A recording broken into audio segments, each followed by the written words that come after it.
This year, we celebrate Earth Day under the theme of investing in our planet. But for us, we know it is critical that we invest in our women, in our girls. Recognizing the unique disadvantage faced by women and girls, it is necessary to invest and build their capacities to adapt to and address the impacts of climate change. Despite being marginalized, research shows that programs and projects are more successful when women and girls are involved. We know that tonight's panel will shed light on this topic of investing in our planet, but also investing in our girls. With this, I have the absolute honor of introducing Miss Daphne Ewing Chow. She's somebody that I continue to read about and I continue to read her work, and it makes me so proud every time I see her name in the newspaper because she's representing Caribbean voice in the most positive light. Daphne is an award-winning Caribbean journalist, originally from Barbados, but residing in the Cayman Islands. In addition to her role as content manager at Loop Cayman, Daphne is a senior contributor at Forbes with a focus on environment, sustainability, food, with frequent intersection across health and gender, with a focus on the Caribbean. Daphne's work has been also featured in the New York Times, the Sunday Times in London, and the International Monetary Fund. Daphne has managed communications for 2 climate projects at the Food and Agriculture Organization, FAO, and currently she serves as the communication advisor for the World Food Program Caribbean Multi-Office. Thank you so much, Daphne, for accepting our call, and thank you so much for all your writing and for highlighting the Caribbean in such a special way. I really look forward to learning from you.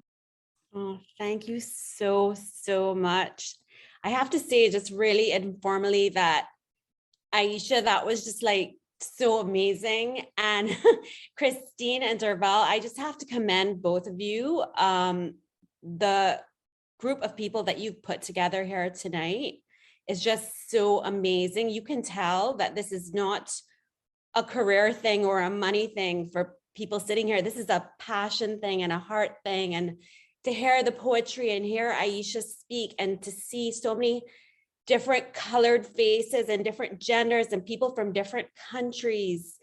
I mean, it really represents what Aisha said, where there is no one experience. We all come with these different experiences. And I'm just so honored to be here today. So thank you so much, both of you, for having me.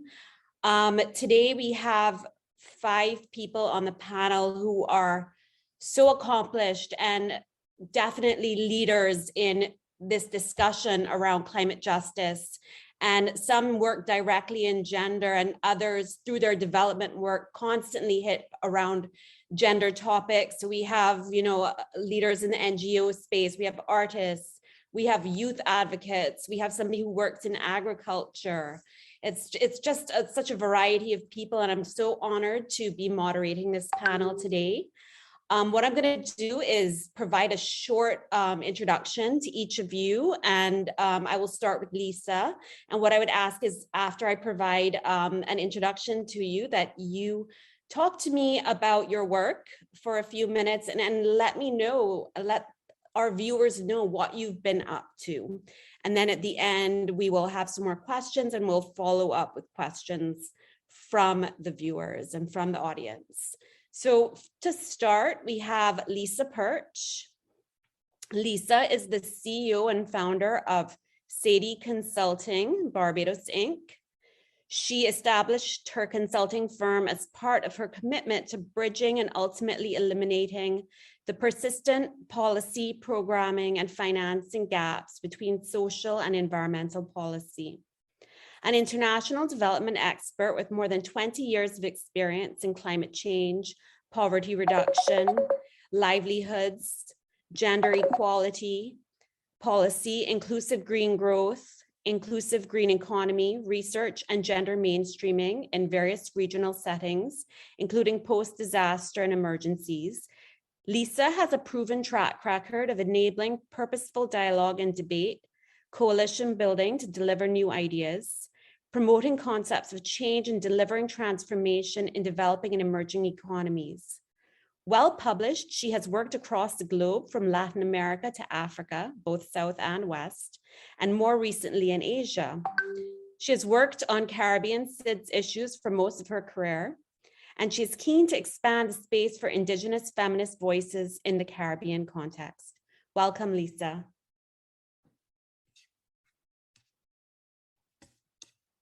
Thank you so much, Daphne, for that kind introduction. I'm not sure what else I'm going to add, though, but let me see what I can say.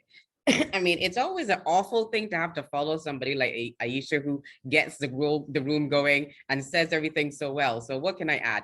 So yeah, as you can tell, I'm from Barbados, and I have been doing consultancy work in this, iteration of my life for the last 4 years.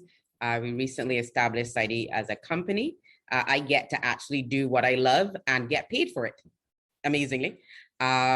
But I think the reason for doing this work is that, I worked in the UN system and in several organizations for a while, and I found it was always a challenge to try to get the conversation to go to center around people. So you'd sit in meetings and people are talking about issues and you'd be like, but that at the core of this is people, right? And that if you don't change the people or encourage the people to think of these issues, nothing much will happen. Sometimes it was beating your head against the wall. Sometimes you had a little bit of space that you could squeeze yourself into, but it was very difficult. And Aisha covered it very well in terms of persuading people that this was useful work, impactful work, catalytic work. They always saw it as being incremental, not so clear, perhaps a bit tree huggish. They were never quite sure how gender was, mattered. And then you said to them, you live in the Caribbean, correct? You get on the bus, you drive your car, you go into the supermarket, all around you are manifestations of these things. And so when I left the UN system, I decided, you know what, I'm going to put myself in this space. I think there's work that needs to be done. I think there's consulting opportunities to kind of do the work in the way that I always wanted to see it done, to have opportunities to engage with others, to do a little bit of, I guess you would say, activist capitalism, Aisha, maybe, stakeholder capitalism, if you will. It's been quite the journey since then. I started out by myself, and now I think we are, a team of part-timers of about 12 or 13. So growth happens. It turned out that I entered into this space just as, gender became the requirement. So whether you were the GCF, the JEF, et cetera, suddenly everybody was like, oh yeah, we have to do gender. And then suddenly they were like, ooh, who can we ask to do gender? It's been an amazing journey. I've learned a lot, as much as I would say I certainly have tried to support. I'm always wowed by, I'm not so young, but young in heart, but wowed by the Aishas and the Christines and the Durvals in terms of, the work that they're doing. We need more of that. But I think that also in some cases, we may be suffering from the benefit of our advocacy. So because I think there's also not an assumption that gender is easy and that, you can just put a few days and things, magically you will have a gender assessment. And so you have to kind of break it down and think about issues of intersectionality. And so there's still a discussion about gender being men and women, and not about being roles and responsibilities, challenges and inequities, including what I do a lot is to focus about the gender inequality of risk. So all the things that we're talking about is not like breaks down equally. It's not like everybody faces the same risk in the same way, that they have the same period of recovery. And so it's been amazing and fascinating trying to have that discussion with various persons, trying to work with, I think a colleague of mine is on the call, trying to find pictures and images that grasp this, that try to communicate it in a very effective way. So I'll stop there. We do a lot of work with the UN system, with the private sector on energy.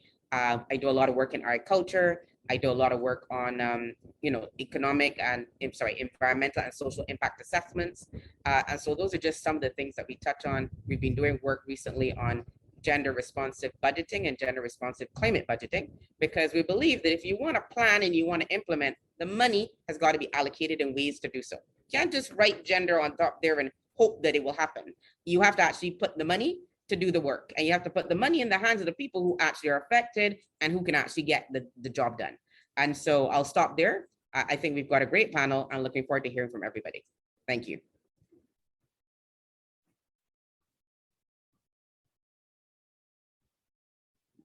My bad. Thanks so much, Lisa. I actually have a question before I move on to introducing our next panelist. I heard you say, you know, like you have a lot of experience within the UN system. What is it like operating a smaller consulting firm and doing projects as opposed to when you were with the UN, which is this big, huge giant of well, you know, the funny thing, Daphne, is that as a consultant, the UN is actually one of my biggest clients. So I'm still there. I'm just outside the door, or, you know, with one foot in the door. You know, and so it's very funny. I mean, that was not really part of my plan, I have to tell you, but they've turned out to be the, you know, one of the people that I work with the most. And so I work with FAO, a little bit with WFP, a lot with UN Women. And so I think also it's come at a time where UN Women has definitely taken a very stronger footing in this space. But running a smaller business, yeah, it definitely is a different context, you know, so you don't have this kind of whole, you know, reputation behind you, cachet, you know, power, you know, entry into the doorway. And so you learn, you know, as Aisha said, you know, so I'll be seeing a lot of that. You have to kind of make that space. You create the space. So in many ways, I'll tell people, yeah, but I just decided that this was going to be the space. And I just said, okay, I'm going to do this. Luckily, there were some, you know, some coincidences, but I created the space. I decided that the space was there to be created. And so that's the benefit of being small.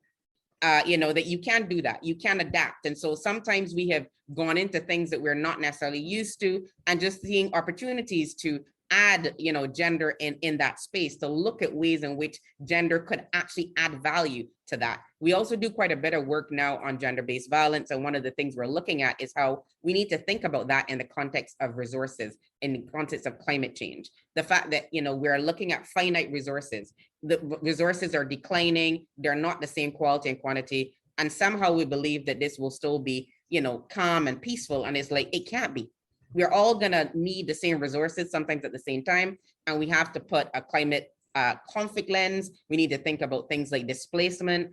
And displacement is not just a physical thing, it's also economic and social thing.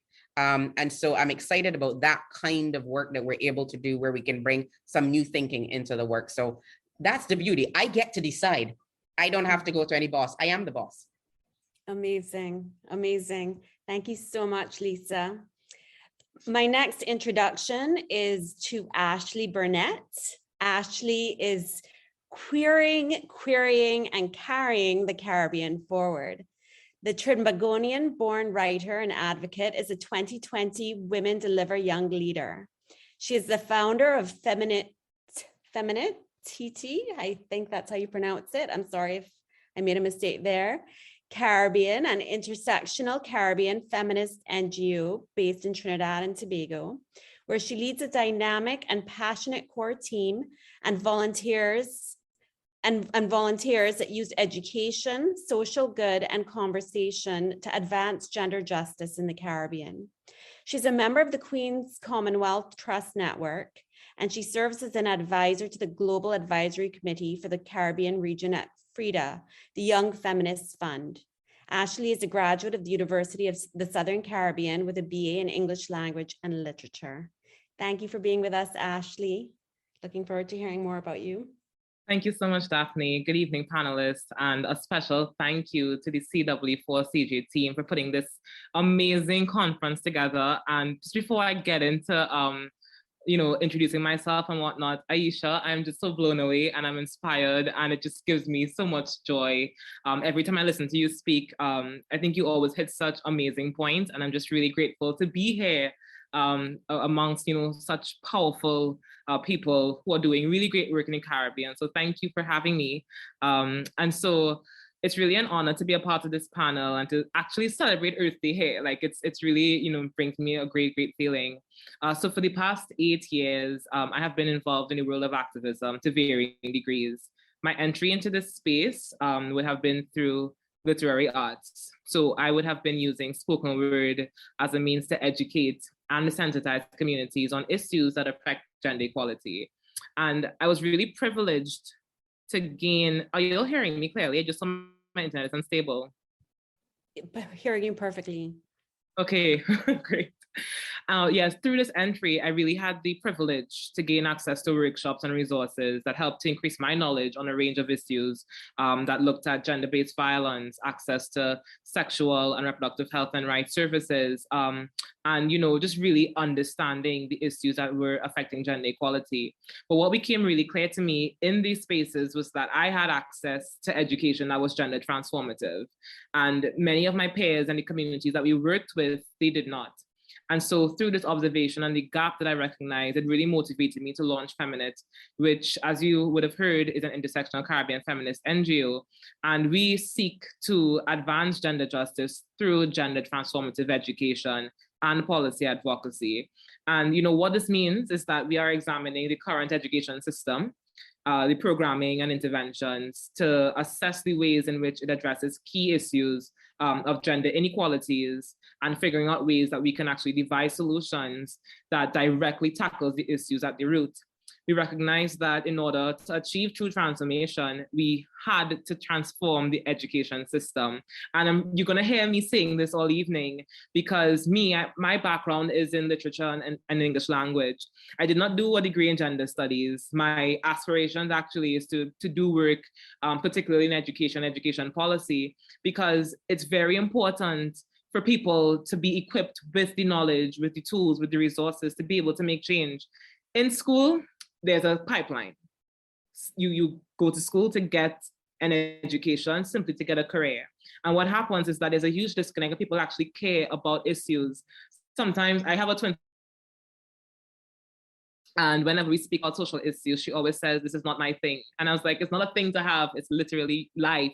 These are things that keep us alive or not. Like, people are literally dying because there aren't adequate laws and interventions that are happening across the globe. So it's not a hobby, right? But unfortunately, my knowledge, around the environment initially started as, I did environmental science in high school, and that was the smallest class. There were literally 4 of us. And everyone would have made it look like, oh yeah, that's just a hobby, you care about the earth and stuff. But it was never something that I felt as if, oh wow, this is actually life or death, right? And so at Feminit, our major areas that we work in, and of course these issues all intersect, right? We look at areas of sexual and reproductive health and rights and ending gender-based violence. And we would have had our landmark Safe Cycle project, which was initially just 6 months based on funding from Women Deliver.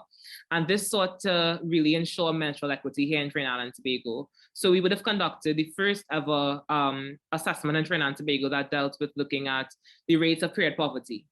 And through that, we made 10 recommendations, one of which looks at a Menstrual Equity Act, but legislation takes forever to even be generated here. So what we decided to do was to take it into our own hands, set up Safe Cycle care banks. And what these care banks are, it provides free menstrual products for those in need. And so we launched it back in November 2021. And to date, we have 3 banks. I literally came from launching the 3rd one today with the Family Planning Association of Trinidad and Tobago. And it I'm so excited and just like blown away. The banks have been, a lot of people have been going to it, people have been donating, and it's just really raised my pulse, the way that people have been engaging it. And it's really a dream for us. And so our hope is to have these throughout Trinidad and Tobago. And currently, we are working in a small community called Buenos Aires in Point Fortin, just in South Trinidad. And we got funding again from Women Deliver. Most of our funding comes from outside, right? Never at home. It's sad, but that's what happens. You get it from either UN agencies or international NGOs. And this project is called The Right Way, and it deals with developing a toolkit that, one, seeks to break down our national sexual and reproductive health policy in Trinidad and Tobago, as well as to address various issues that actually affect SRHR. So there are 5 modules in this, and we partnered with the Buenos Aires Village Council here in Trinidad for them to also co-create this, right? So it's people who never heard of SRHR before, people who have no idea of gender justice, but it was so important to us that we had these consultations and had them, have a say in this development. And so far, we've conducted our workshop with them last week. Well, the week before Easter, with the adolescents, which was well attended. And on Sunday, we are doing a workshop with the parents. And, we had to have a cutoff point because, of course, with expenses, but they were so excited to be there. And so we're really hoping to continue working at the community level, because we know, of course, the goal is to get governments to get involved. But we know if we go through that route alone, it's going to take forever to get things. So we're starting at the community first. And, aside from those major projects, we have partnered with several NGOs to host solidarity circles, which is an informal space to share experiences and to learn. And most recently, we would have done a series of solidarity circles for International Women's Day with Caribbean Feminists, with the Breadfruit Collective, with IGDS Ignite here in Trinidad and the Q Network, to talk about climate justice and to really understand that we have always had the answers here in the Caribbean. So that's a little bit about what we do. And again, I'm just really happy to be here. Thank you so much. Oh my gosh, I have so many questions and I'm looking at the time like, okay, I can't ask them because I have to move through everybody, but I'm sure you'll be able to answer them as we start our discussions. So next on the panel, I have Alex Doche. She is a research-based artist and educator.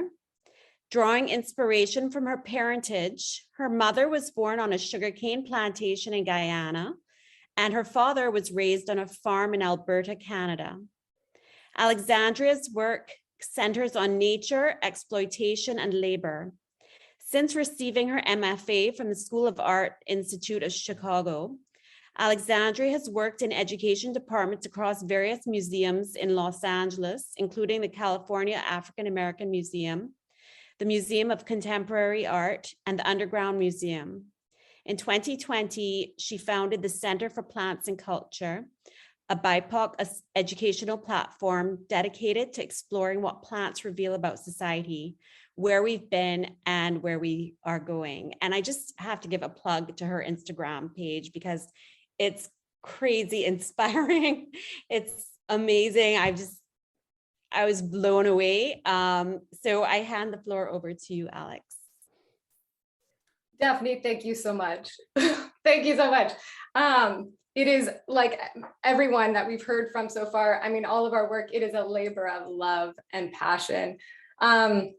Yes, thank you. And also a huge thank you, of course, to the Climate Conscious podcast and to the Breadfruit Collective and everyone who is involved in making this conference possible. I mean, this is so necessary. I kept feeling myself, starting with Aisha, talking, fighting back tears because of the passion that is made so evident with everyone talking, because this is what it takes.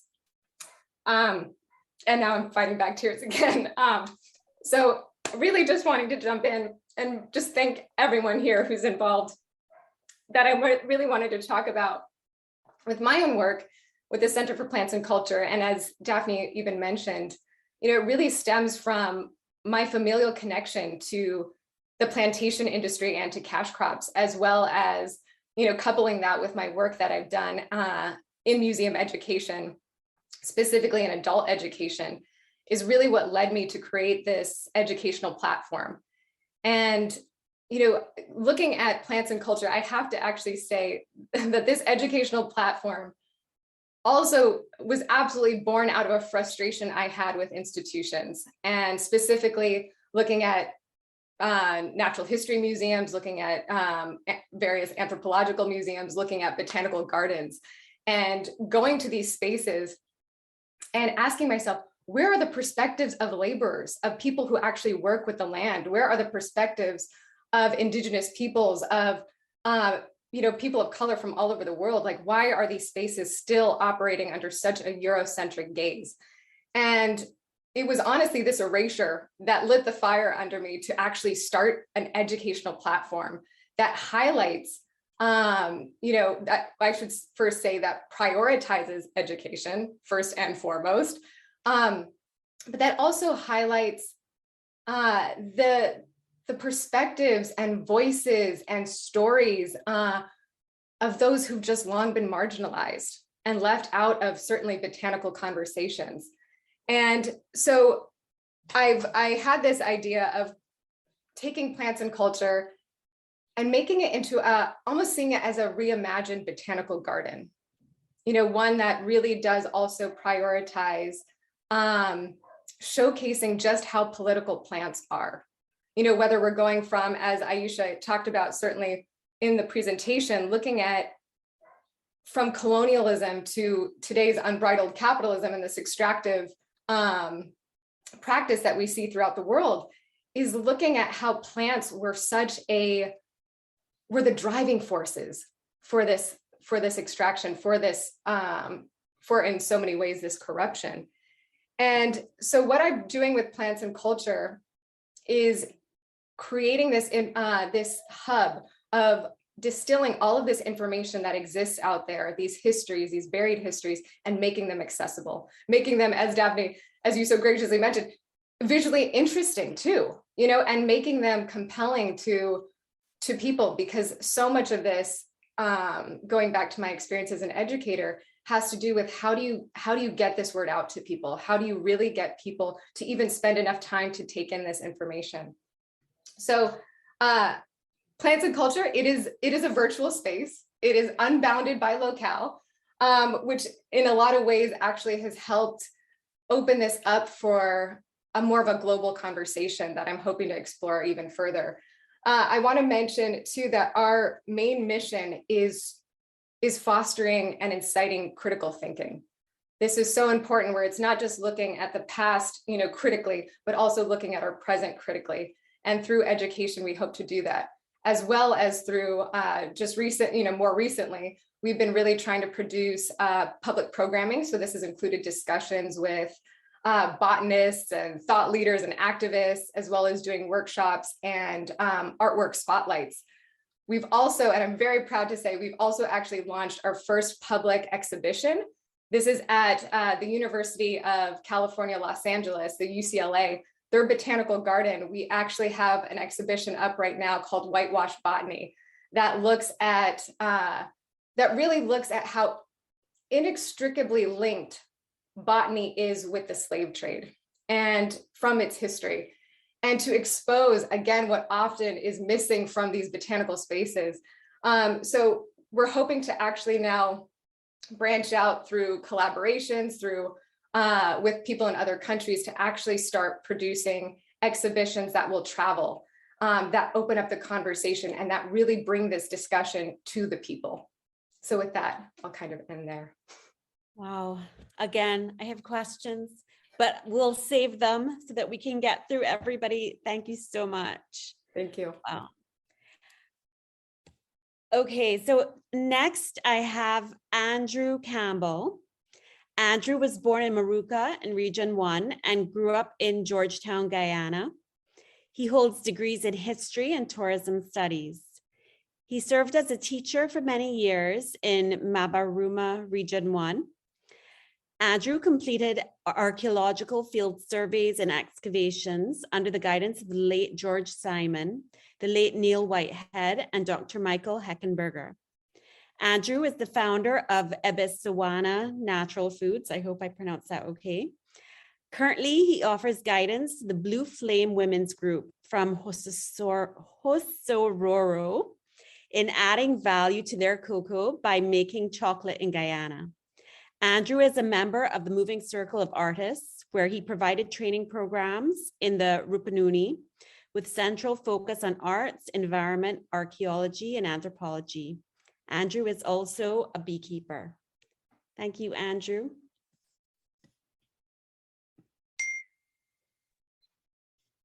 Hi, good evening, everyone. Oh, okay. Well, I would want to say every day is Earth Day, right? Mother Earth is critical. If you plant a seed, anywhere it will grow, but it depends on how well you take care of that space, then that tree will thrive, right? So I was born in an indigenous community, which is a Catholic mission that was established. They call it Santa Rosa Mission. It is the largest reservation in Guyana, indigenous reservation in Guyana, with about 17,000 indigenous people from the Lokono, the Karinya, and the Warao Nation. I'm of the Lokono Nation. I think that is what you would call Arwak. We do not call ourselves that because it is not what we call ourselves.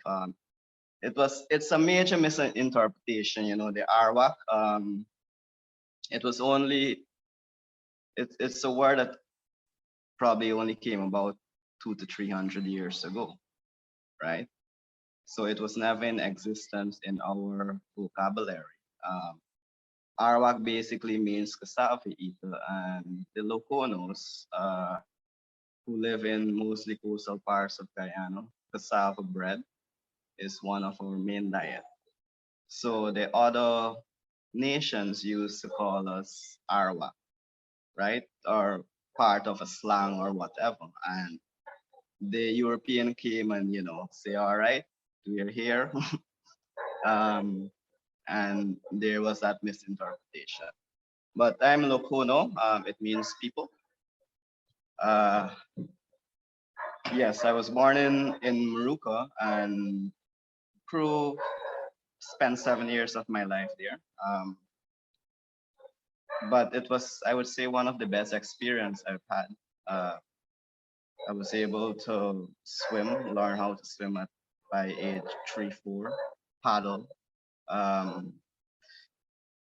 and had a intricate understanding at a young age to observe the environment keenly, and it's something that has stuck with me since then. You know, I'm a keen observer of the environment. I've spent most of my time working in remote locations and walk in the jungle and walk in the forest, uh, walk in rivers, along the river banks and walk in small streams. So in my time, basically moving about in around Guyana, I've had the opportunity to interact with all walks of life, interact mostly with indigenous women and women in general. Some of the, I would say, the key person that shape who I am today are women, in from different race or different ethnic background, you can say, but they all play a key role in shaping who I am.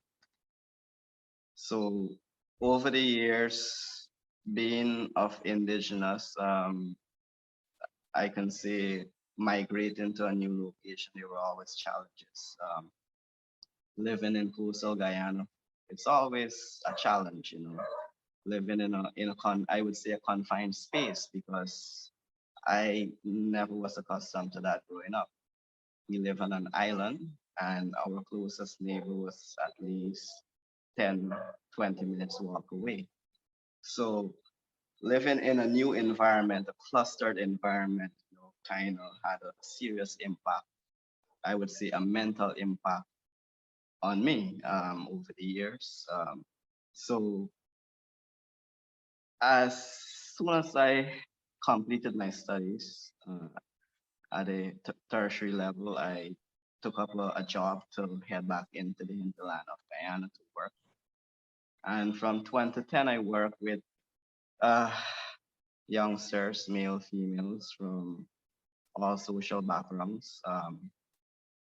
And it was always interesting working because living in the hinterland regions in Guyana, there's so many challenges one has to face.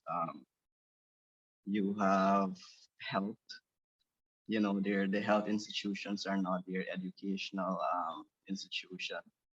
They have probably up to the secondary, but after that, there's not much chance for upward mobility in terms of education. You either leave your home and you have to move to the coastal area to advance your studies. So that in its sense would have impact on that individual. And some may be negative, some may be positive, but I think as an individual who have been able to interact from a young age with all walks of life and live in different parts of Guyana, I was able to transcend that barrier easily. You can see that I'm one that can move around spaces in Guyana where nobody else can, and that in itself is a privilege. Um, so I taught for 7 years from 2010 to 2017. And from there, I took up a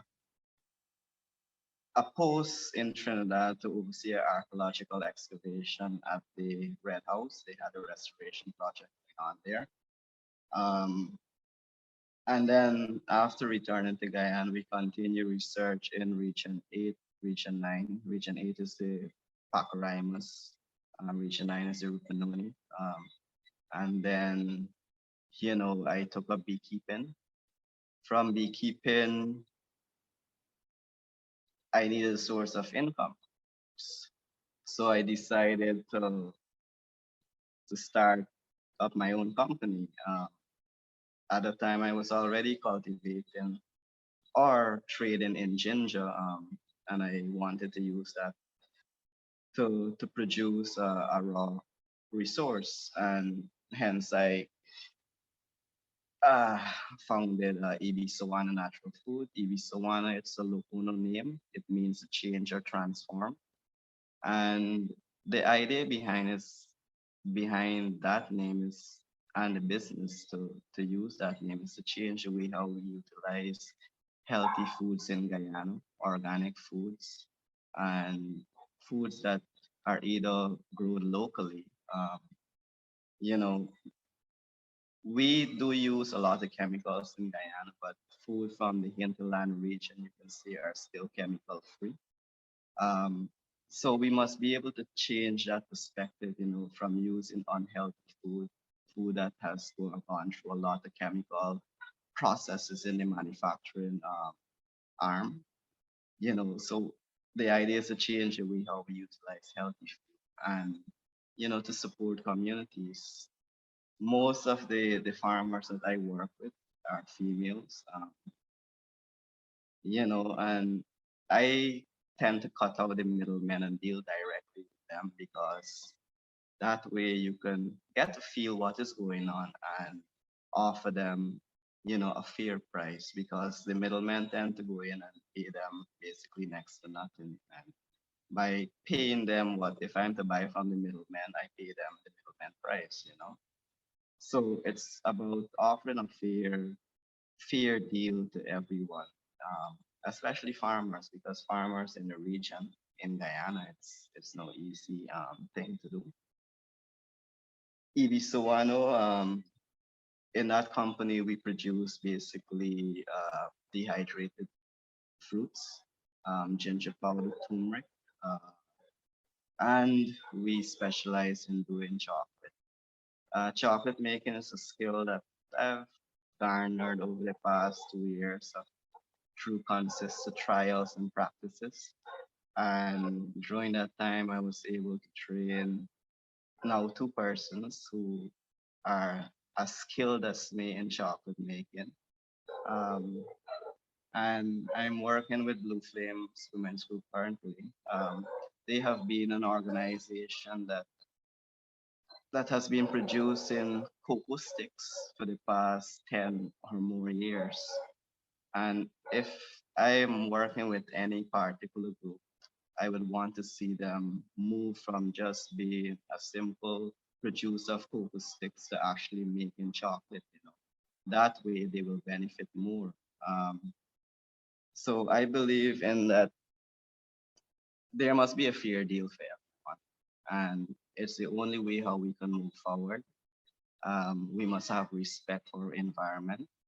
Um, Indigenous people throughout the world have played a key role in maintaining the ecosystems and forests all over. And, we continue to play that role, and for the world to see a better place, you have to follow indigenous agricultural principles. Thank you. I couldn't agree with you more. Thank you so much for that. That was great. And our fifth panelist is Auro Fraser. Auro was born in Guyana, but currently resides in Colombia. He leads Open Society Foundation's first ever Caribbean strategy with a focus on climate justice. He worked previously on 5 continents with national and international civil society organizations, the United Nations Office of the High Commissioner for Human Rights, and the International Criminal Court. Auro has an LLM with a distinction in international human rights law from the University of Essex, and previously he graduated with a first-class honors degree in international relations. He is fluent in English and Spanish, is a music addict, a jazz pianist, as well as the proud father of a girl and a boy. Welcome, Auro. Hi, Daphne. Nice to see you here. We've only exchanged WhatsApp messages over the last year or two. How are you? Very true. No, thanks. Aisha, wow. I'm going to leave it at that. As ever, wow, Aisha.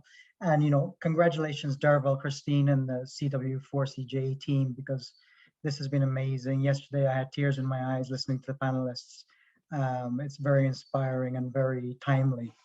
And, it's a massive privilege to be here and share a space with much more eloquent and inspiring and younger people than I, so I'll do my best. As Daphne said,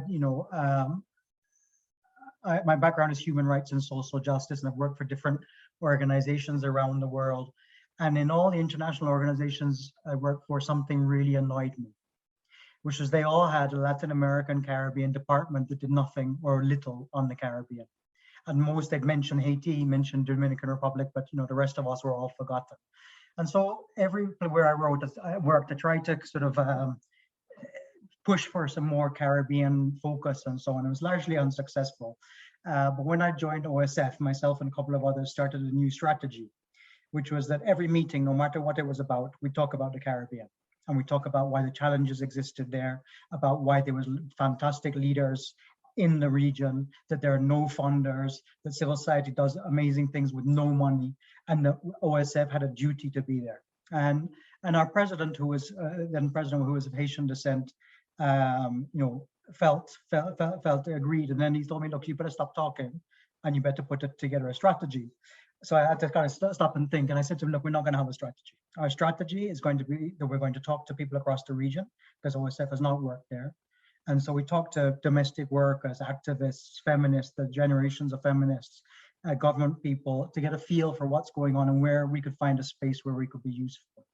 And that sort of landed around climate justice, because there wasn't a lot of talk about climate justice. I mean, there was talk about climate change, there was talk about climate justice, about climate action, but and there was climate action justice work going on, but the sort of discussion about it and what it means, and about just transitions and about loss and damage and so on, sort of, we felt we could try and support the actors on the ground who wanted to talk about it, given all the ways in which climate justice is relevant in a region, from oil and gas discoveries at a time when the whole world should be going in the opposite direction, to indigenous rights issues and women's rights issues and so on. So that's sort of how we started. Previously OSF did really important work in the Caribbean, but it was very, very specific. So we did a lot of work supporting Tracy Robinson at UWI and others on decriminalizing same-sex relationships.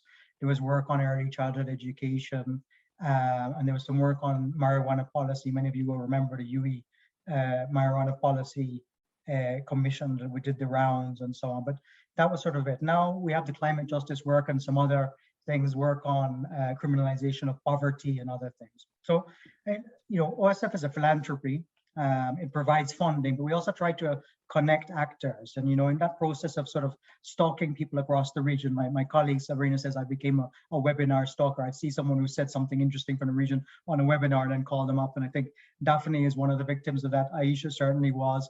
Ashley was a victim of that. Various other people who have been involved in this bend were sort of called up blind by me and asked questions about how we could be useful. So it's great to be seeing everyone again. So we try and connect people as well as giving grants and try and find ways to amplify Caribbean voices. And on climate justice, I think there are two levels. And Rwana Haynes, who's sort of become a bit of a guru for me, sort of pointed this out yesterday very well.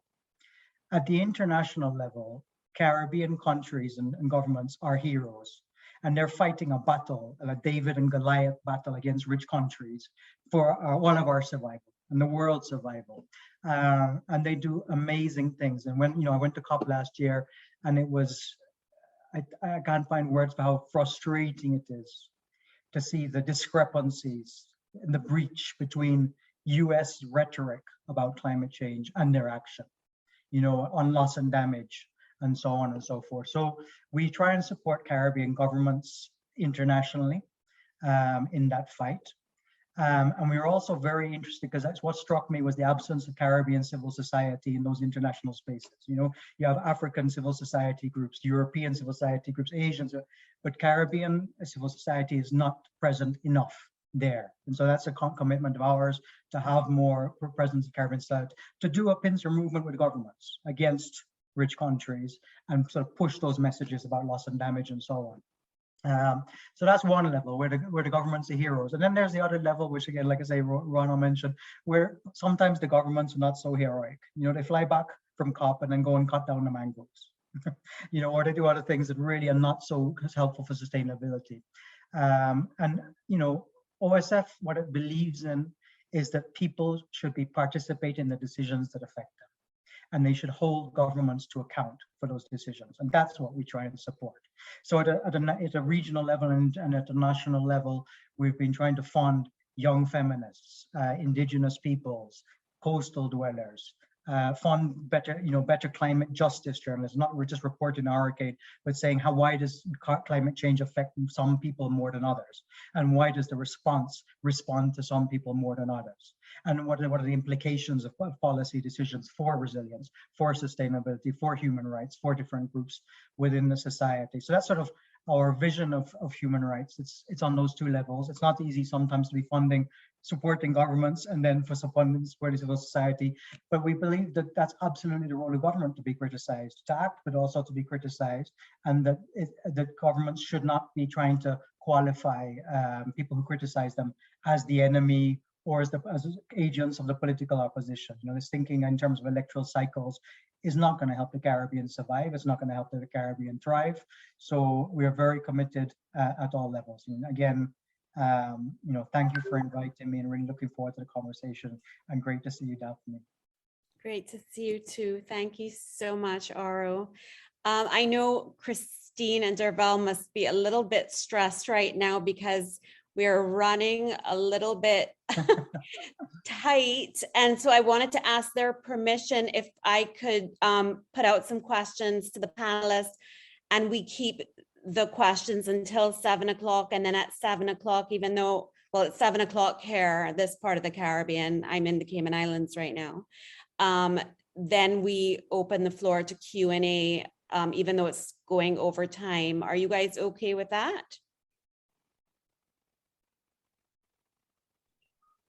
Yes, we're okay. Once our panelists are okay, we know that they committed until 8 p.m. and we are likely to go over, but once our panelists are fine and our audience is willing to stick with us, we can proceed. Oh, great, because I couldn't shorten anything that anybody said. You guys are such just interesting people. Sorry? I said I now realize we have a time limit. Yeah, exactly. So I'm just going to put out a question, and it's a question to all of you. And I know it speaks very specifically to Lisa's field, so I'll probably ask her to answer it first. And it's basically what this panel is all about, which is investing in women, investing in our planet. What does that mean? How does that look, and how does it look specifically for the Caribbean? Thank you for asking this question, Daphne. Got a little PPT here, to kind of wake things up a little bit. Well, I think that what we're talking about is really accepting reality. So I'm going to take a riff from Aisha and speak plainly. I think it's about us really accepting the realities of what's going on, that what is happening in the social space will influence the economic space, will influence the environmental space. So we can't expect to see things in the labor market and expect that somehow they're just going to stop at the labor market and they are not going to affect what happens in terms of the allocation of resources or who gets resources. And so it's important to really just also understand that when we're talking about investing, we're not just talking about money. Part of that investment, I believe, is also in understanding, in leveraging the power, the knowledge, the experiences, the capacities of persons who probably don't get a little bit of a space. Sometimes I think one of my biggest battles is making sure that the lack of data is not an excuse for not doing things. So I spend a lot of time digging, mining, literally mining, lots and lots of papers to find information to say, okay, well, here is what we have. It's not great, but it is something. And if you look across all these different things, there are patterns that are clear. And if we agree that these patterns are reasonable, then we should be able to accept that gender equality is an issue, even in the Caribbean, where we tell ourselves that, things are going great and that, education, girls are there everywhere. You're like, yes, but unfortunately that doesn't translate to the labor market. So it means that we need to really think about a couple of things. I think it means understanding that, yes, women may face a gender inequality of risk, but that doesn't mean we necessarily need to cloak them in a cloak of victimization. It just means that they're dealing with different challenges and these are new ones, and we need to understand why. And we need to understand that in some ways they are actually fighting every day against these challenges. And in some cases, therefore, when we say we want to be resilient, we should acknowledge that they've been resilient already for quite a long time. And we perhaps need to learn from that.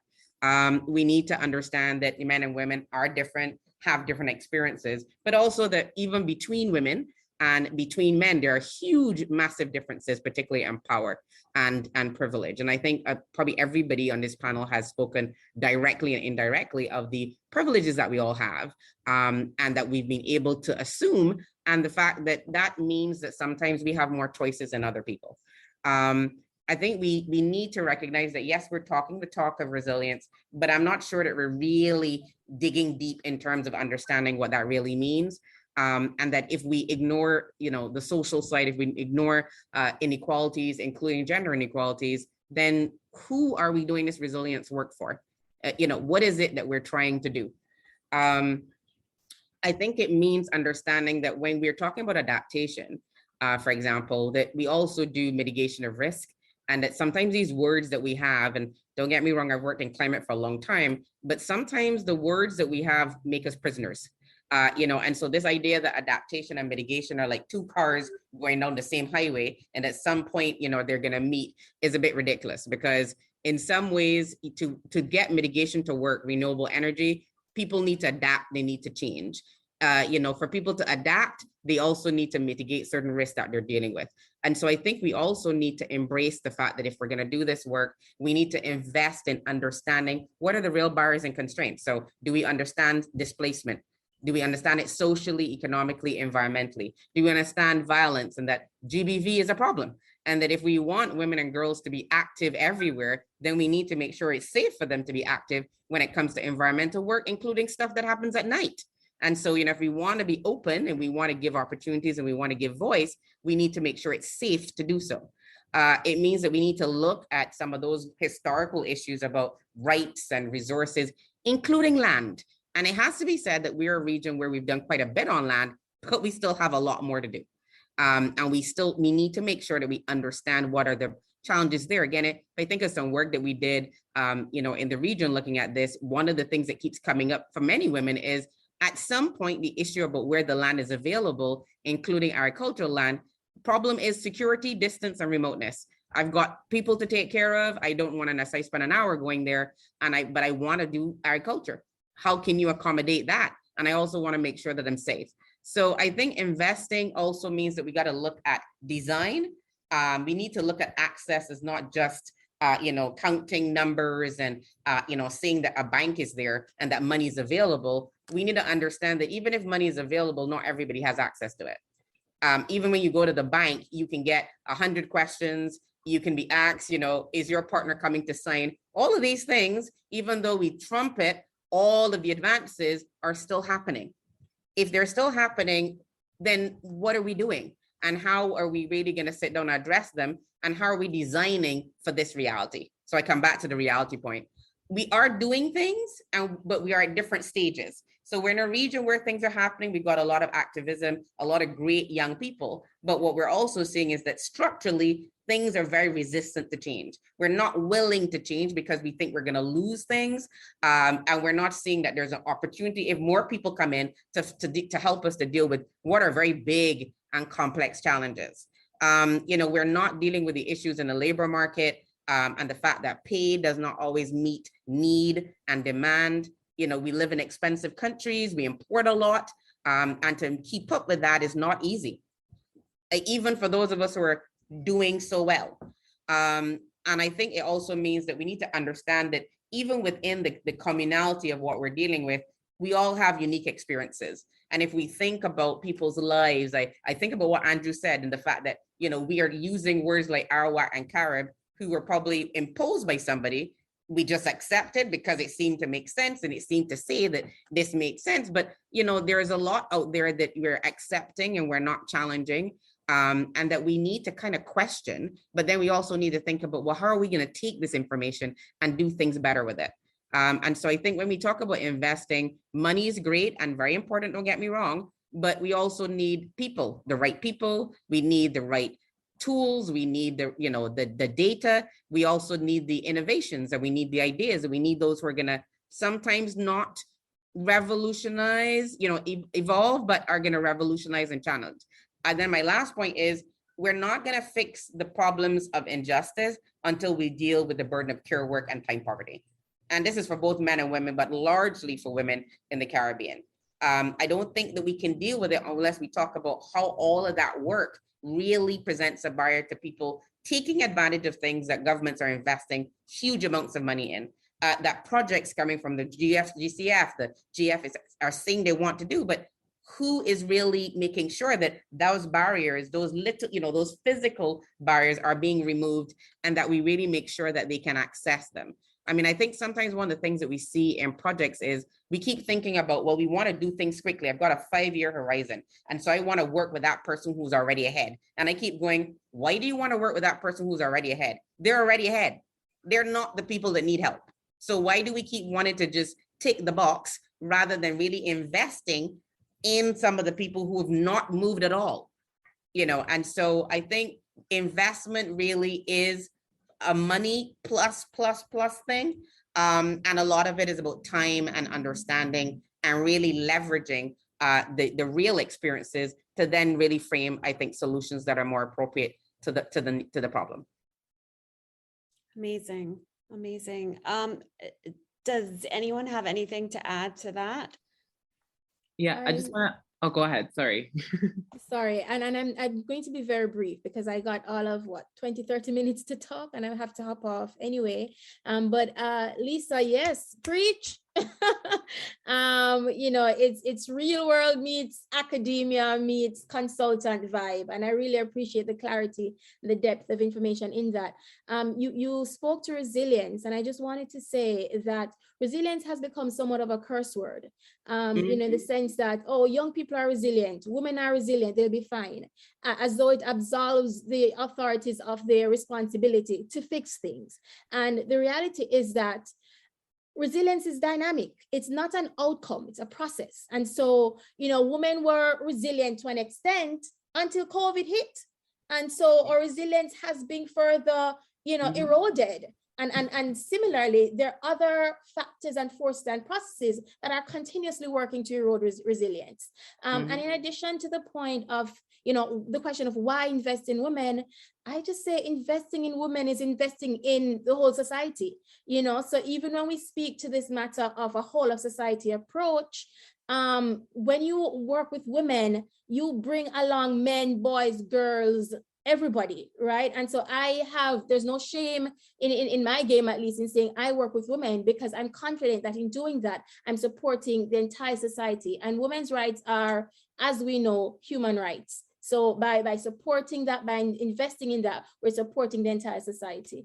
So with that, I'm going to hop off as well. So I just want to say thank you all very, very much for the opportunity. And I feel like I'm part of a nice, big, bright, cozy family. It felt like a big, nice hug the whole evening. Thank you so much. And I look forward to continuing the conversations in other spaces. Thank you so much. I completely agree. This is honestly probably the best panel I've ever been a part of. So just kudos to the organizers. Ashley, you were saying? Yes, everything that Lisa said, it was so spot on. There was this quote that I wrote down because I recently read this essay that I keep returning to, and it was commissioned by UNESCO, and it was done by the Commonwealth Research Collective. And the quote talks about human and planetary sustainability are one and the same thing. And today I was reflecting a lot on the type of language that we use when we talk about the earth and how much that intersects when we think about gender-based violence. And so the issue of the patriarchy, like, you know, being that system that is quite oppressive, and the language that we use talking about having dominion over the earth. And I think when we think about language and how much it influences who we are, it really forces us to sort of engage in these really like harmful practices. And listening to what Lisa was saying, it reminded me of the data in Trinidad and Tobago, the little that actually exists. And currently, and this was done probably back in I can't remember the exact date, if it was 2019 or 2015, where less than 20% of women owned private land, right? And a lot of arguments always come up was that, wow, well, we have a lot of women farmers, but what does that mean? This last year, there was our budget committed to investing a big chunk of money in the agricultural sector, but there was no mention of having programs and interventions that really cater toward women who were farmers and supporting them, knowing rightfully that there weren't a lot of resources allocated to them ever.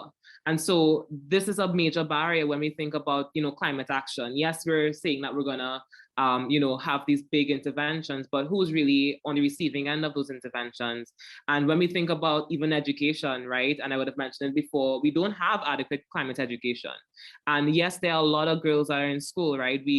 This is an argument that we hear a lot that, wow, we have a lot of, like, the majority of students are women.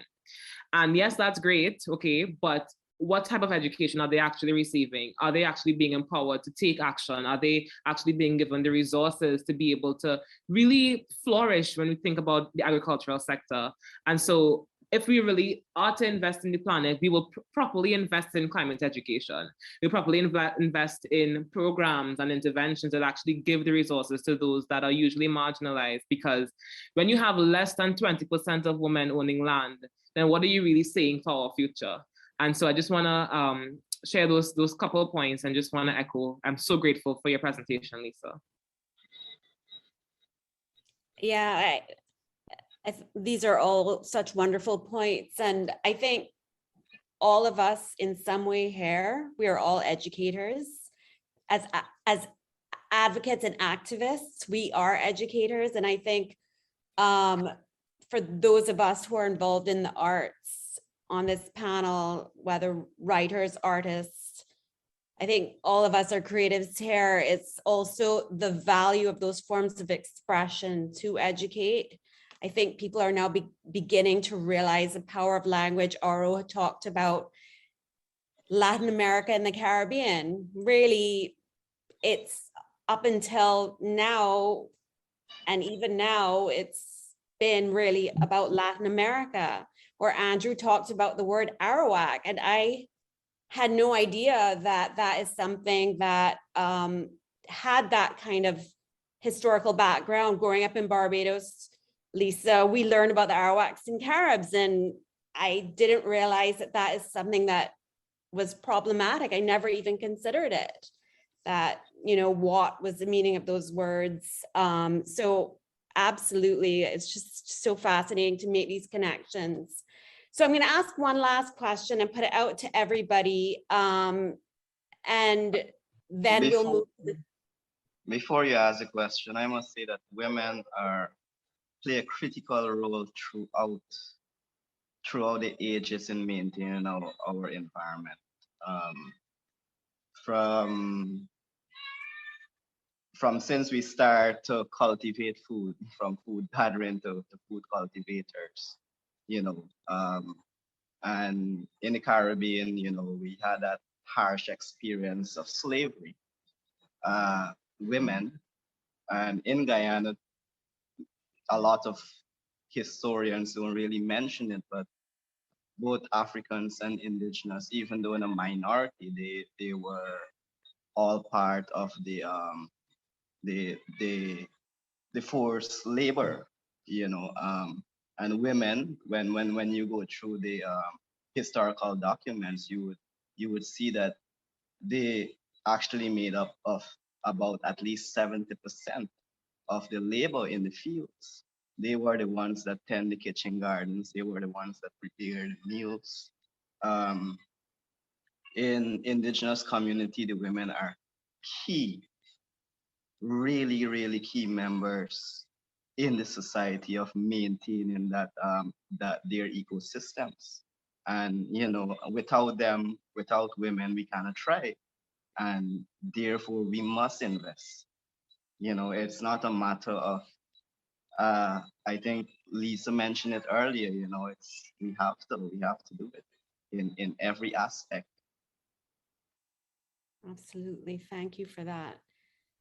So now as my final question before we go to the Q&A from our audience, is put out a hypothetical situation to all of you that any of you can answer. And even maybe our audience could give their thoughts in the comments area, to imagine a world where there is this justice, there is this equality, women are empowered. What does that do for activism around the environment and creating change around climate issues? If there was equality for women, what would that look like, and why do we need this? Oro? Hi, thanks, Daphne. I want to come back to the theme of the whole series of events, which is climate justice, right? And the climate crisis is not just a crisis, it's an opportunity. And it's an opportunity to try and address the structural causes of inequality and discrimination, inherited the legacies of colonialism, of globalization, of class and race and gender and so on. So because women are on the front lines of all those systems of oppression and understand its multiple effects and overlapping effects on themselves and on their children and on their families, on their workers and their community members and so on, they're sort of centrally positioned to understand and provide responses. So I think the question about why invest in women is the sort of a non-question. I have to be honest, it's obvious. And anyone knows who anything about the history of the region knows that Peggy Antrobus and Daye, the work they did, they took on every development issue ever. And they looked at structural adjustment, they looked at globalization, they went to Beijing, they did all those things. And so that is a tradition in the region. So we're not talking about something new, we're talking about bolstering something that needs to be bolstered. And then going back to the issue, I was shocked sort of coming back into the region at how, with the exit of the donor, some of the women's rights networks have sort of suffered. You know what I mean? People were still doing the activism, but there's no support to them. And so I think from the funder perspective, right from the beginning, we said we need to get more attention to the Caribbean, get more attention to Caribbean feminists. And one of the things, a lot of people are talking about is the creation of the Caribbean Feminist Fund, because only that way can we then let feminists and young and women work on all the issues that are all related to climate and climate justice and deconstructing oppression. Alex, you had put your hand up. Yeah, thank you, actually, Oro. I've just so enjoyed the conversation. Yeah, I do want to just mention something, actually, Andrew, And Ashley, as it was talked about with specifically looking at the role that certainly Indigenous women, but also African women and specifically enslaved peoples did within the Caribbean. You know, part of where I see this connection of investing in women and investing in the planet is also an investment in education, and specifically an investment in decolonizing our education. And with that, it's like, you know, I love bringing up, because there's so much empowerment that comes from education, that comes from also seeing yourself represented in histories. I often mention that, you know, how did rice come to the Americas, come to, you know, the rice industry specifically come to the Americas, come to the Caribbean? It came in the hair of enslaved Black women from West Africa. And that they were wanted and desired for their intellect, for their knowledge, because this was their traditional domain within West Africa. They oversaw the rice cultivation. So they brought not only the rice variety to the Americas, but their three major cultivation techniques that built the industry that made these countries wealthy. And if we knew that, you know, so often when we learn about histories of slavery, we think of exploited bodies, but we don't recognize that the minds of Indigenous peoples and the minds of enslaved West Africans, they were wanted for their intellect. Their minds were exploited. And I think that that is such an important part of just, again, education is empowerment. Let's bring this conversation to there, because, you know, we need to give credit where credit is due. So that I just had to get off my chest there for a moment and bring that up, and talking about, you know, just imagining this world if we should actually achieve some sort of gender equality. You know, I think of actually the panel yesterday, Immaculata had mentioned, you know, Indigenous women are the backbone of their communities. And it's like, yes, you're the backbone of the communities that are the front lines on this climate action. And imagine the work that they could do, imagine the effect that they could do and the impact they could do if they didn't have their arm tied behind their back because they're having to now wrestle with and contend with gender discrimination. So I'll kind of say that. Absolutely, absolutely. Thank you all so much. I feel it's such a tragedy to be cut short because all of you have such amazing things to say, but I know everybody wants to get their weekend started. Some of you have to go, so we're going to move to the Q&A. Let me just take a look and see. Doreen Duncan asks, is there any advice, visions, and hopes for regional partnerships and how regionalism can support our resilience? Does anyone want to take a stab at that? I just have a quick contribution there. I think CARICOM itself really underestimates their power in really like banding together and figuring out how can we really assess the state of our countries, right? There are so many conventions that we've signed and ratified. So we know, like we have the blueprint, we know exactly what we're supposed to do, but yet there seems to be very, very little action. And I remember the time, just quickly, I was in this space and our former Attorney General was speaking. And I know I asked him a question and his response was that, oh, we already have surpassed many of the goals. And I'm like, what is us mind blown? Because we're definitely in a different Trinidad and Tobago, because I have no idea what you're speaking of. But I think it will be important if CARICOM can take that step to really like assess the state of women's access to agriculture. Figure out what resources are there and really band together to develop like policies and interventions to respond to these issues, because we are going to be the hardest hit. We are the hardest hit here in the Caribbean. And I don't think they realize it, right? We're still, engaging in really harmful practices. So I hope that they're able to tap into that. And I think this particular space with civil society, with activists, with individuals who are really passionate about our future, I think this is what helps us to build, that type of resilience, because we're here in this space and we're all feeling it in our chest and our stomachs. But this is just the start. And I think just continuing with this kind of community building and collaboration will be a good move forward. Absolutely. going through the chat to see if there are any questions in the chat. In the meantime, does anyone want to speak to that question as well around regionalism? Yeah, just very quickly. I mean, I think that we're doing it tonight because we've brought a lot of different people together from within the region and without. So I think we have to redefine regionalism. I think CARICOM is great and it's very important, don't get me wrong, but I don't think we should rely on it too much either. It is a political system, sorry to be blunt, and it will always have its challenges. It will grow eventually, but some of that will be incremental, some of it will be catalytic. As we all know, change is created by, but I think that, we also need to perhaps not separate ourselves by things like private sector and civil society, because I find myself in a very odd space where I feel like I'm kind of like an activist business person. I am mission driven with a clear priority. I want to work on gender and I want to have impact. I'm not just there to earn money, but I want to make sure that we're earning money that's doing something.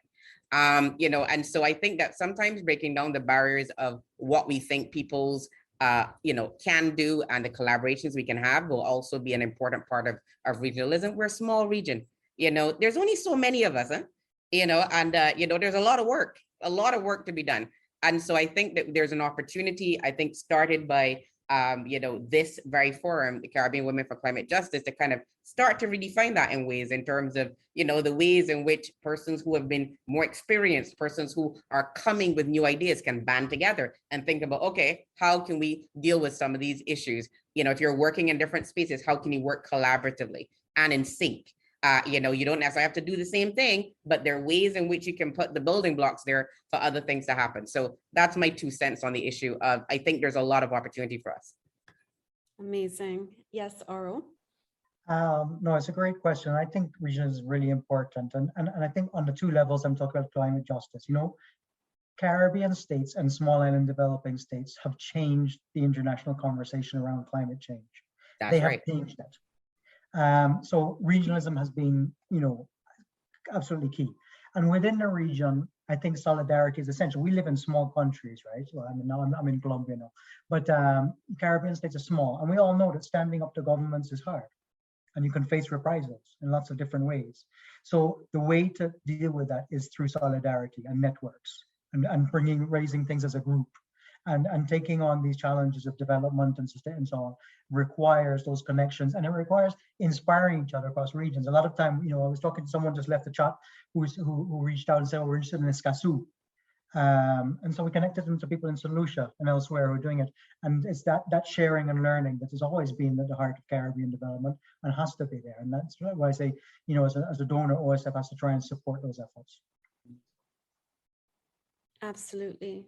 Absolutely. I have to say, having done several projects within the UN system, that I really appreciate the UN, the way they handle Caribbean projects. It's typically on a group regional level.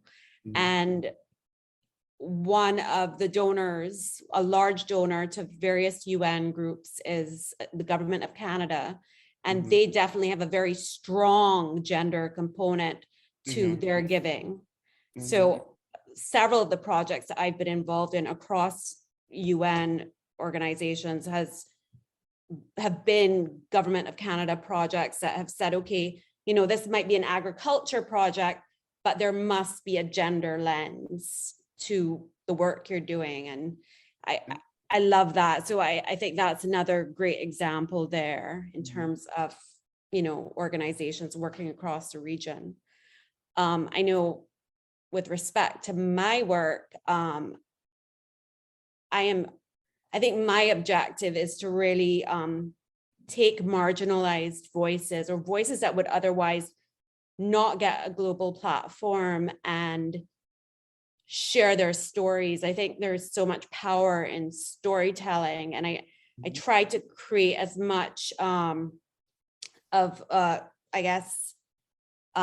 inclusion across various groups within the region and from different countries. And it's been, just the passion of my life, and I definitely am very into this whole idea of a regional approach. I know all of us are in these discussions. We're going to wrap up now. Is there anything that anyone's been dying to say that they haven't had a chance to say before we close off? No. Okay, well, this has just been absolutely fantastic. Yes. Daphne, there was a question in the chat about the role of the media. Okay, yes, one more question. Okay, so Daphne, how do you summarize the role and perspectives of media in the Caribbean on these issues discussed? Okay, well, I've just highlighted my perspective on the media and myself as the media, but currently, I think obviously we still have a ways to go in the region. There have been a lot of discussions around educating media personnel around issues of climate and gender. And I think that is really the reason why we have so much farther to go. I know in terms of the media house in the Caribbean that I work for, which is Loop, I actually, for a prior conference, I actually looked at numbers on engagement with climate related articles, and there's actually very poor engagement within the region. People tend not to open articles that are about climate issues. And I think part of it has to do with media and the way it's presented. And the other part of it has to do with the fact that our people are not educated enough around these issues to be driven to open these articles. So what you find is that you're getting less clicks on your work, so people aren't focusing on writing about those issues, and it becomes a cycle. So we do have a ways to go, absolutely, but we're plodding along. There's some organizations that are doing a great job around training the media, and I've been involved in a few workshops around that. So where can I learn more about the Caribbean Arawak terminology mentioned earlier? Andrew, that would be you. I think Andrew's responding in the chat. So he says Carina, Carina, Carib. So I think he's responding. Okay.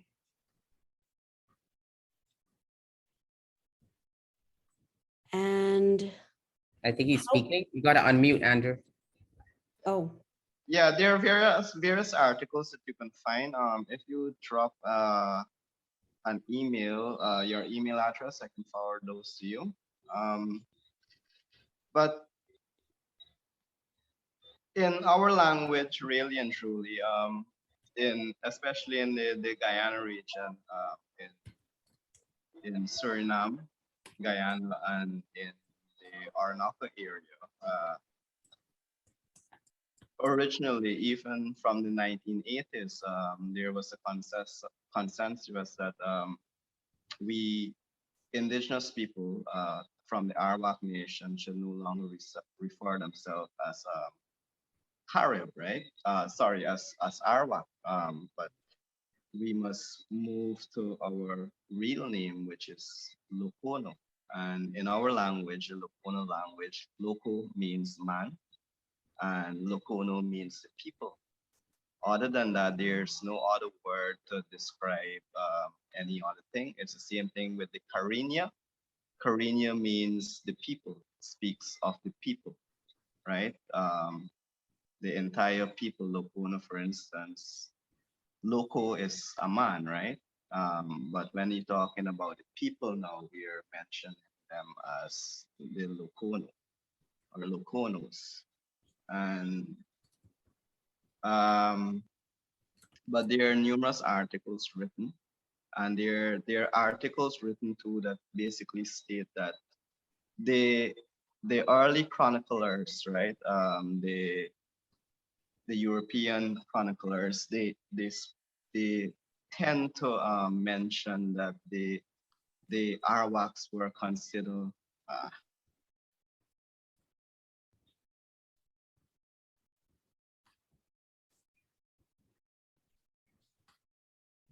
Andrew?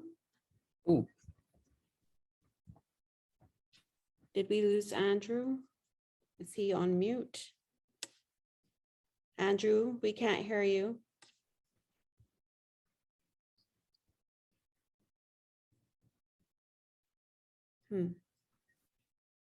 Okay. Oh dear. Yeah. All right. Wait 5 more seconds. Okay. I'm sorry, he couldn't finish that thought. It's just, this has been fantastic.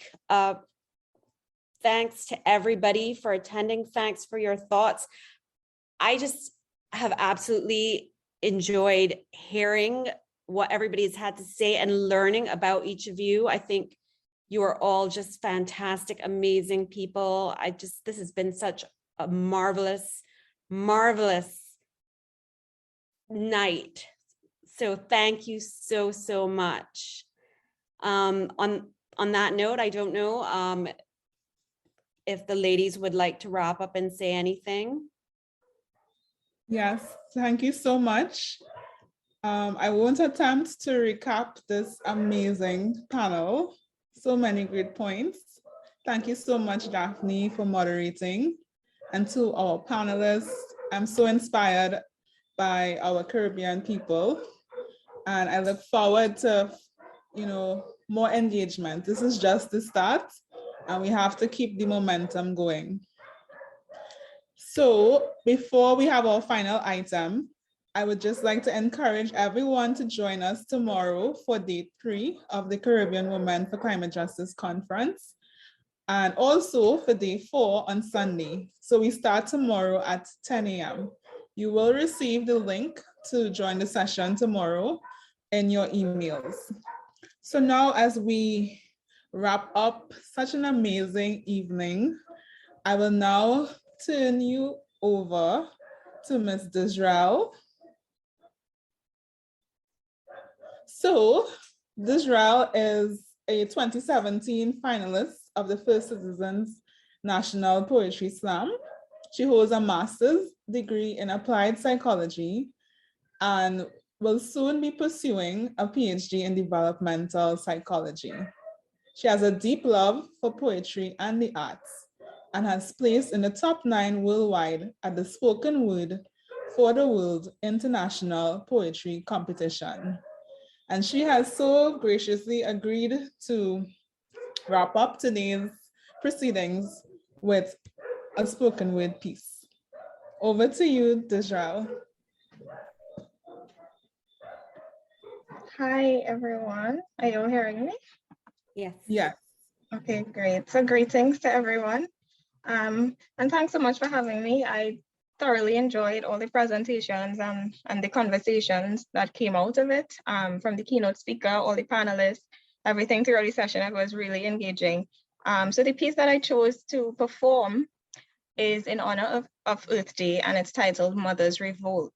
When I wrote it a couple of years ago, I remember going to Brother Resistance, who was a stalwart in the Rapso community. May he rest in peace.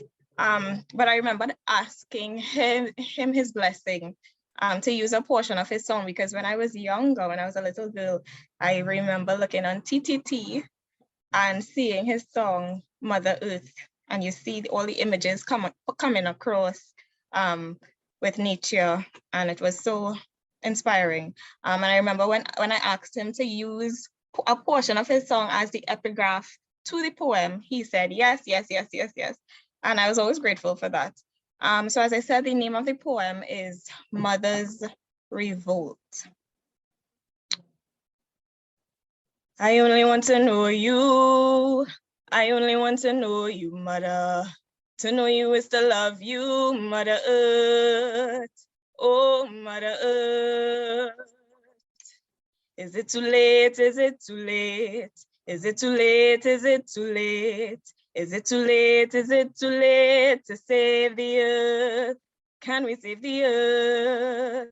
Can we save the earth? Children, I didn't think it would have to come to this. Me begging you not to take me for granted. Granted, I am wondering if to blame my own self.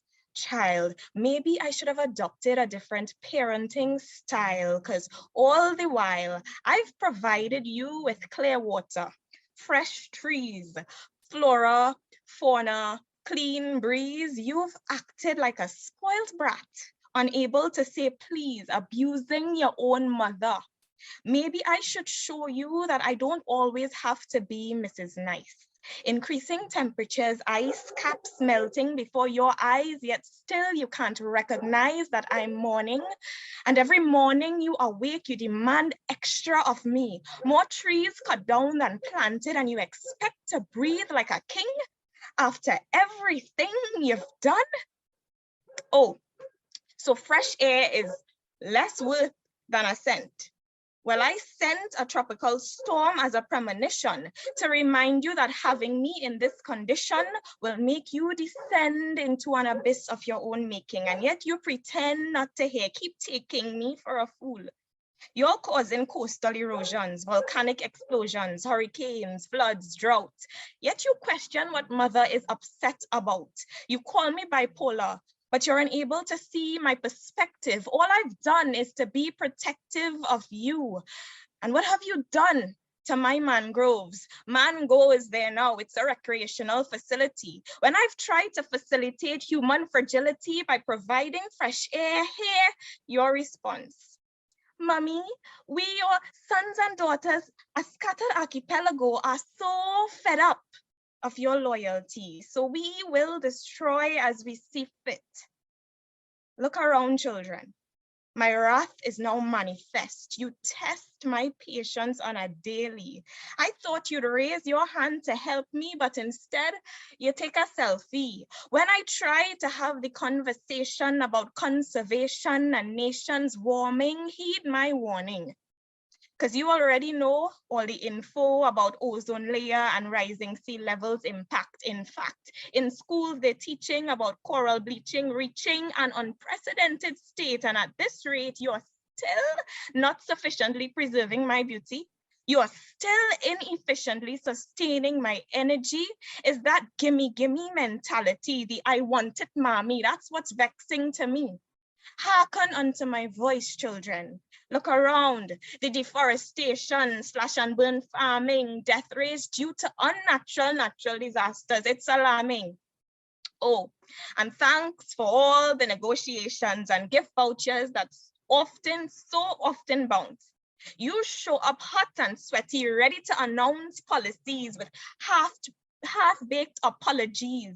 But alas, action is necessary for change. Everybody is thinking out loud all of a sudden, but still can't grasp that the sudden ecosystemic pandemic requires worldwide integration for successful mitigation. You can't talk about independency when you know you are dependent on me.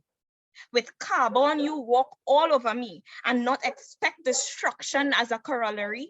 One-sidedness is the opposite of reciprocity. And if you give me X, best expect it in return, because you've turned your backs to me, embarrassing me like this in public. Look, Venus and Mars are laughing, children.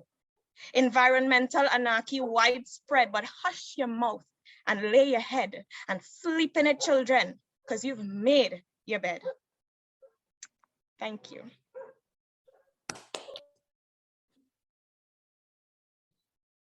Thank you so much for that impactful poem. I think it touched everyone, and it really drives home the point in terms of why what we are doing here today and what all of us have been involved in and continue to commit to is so important. So thank you so much, Dizrael. And thank you for our attendees for sticking with us. Thank you to the panel for giving even more of your time. I know you all have more to share, but it was a really good discussion and really gave us a lot of thought, a lot of food for thought. So again, I invite everyone to join us tomorrow as we continue the conversation. We continue to explore a new model for sustainable development for the Caribbean, doing development the Caribbean way, where human rights, gender justice and climate justice are centered. With that, I thank you and I bid you all a good night.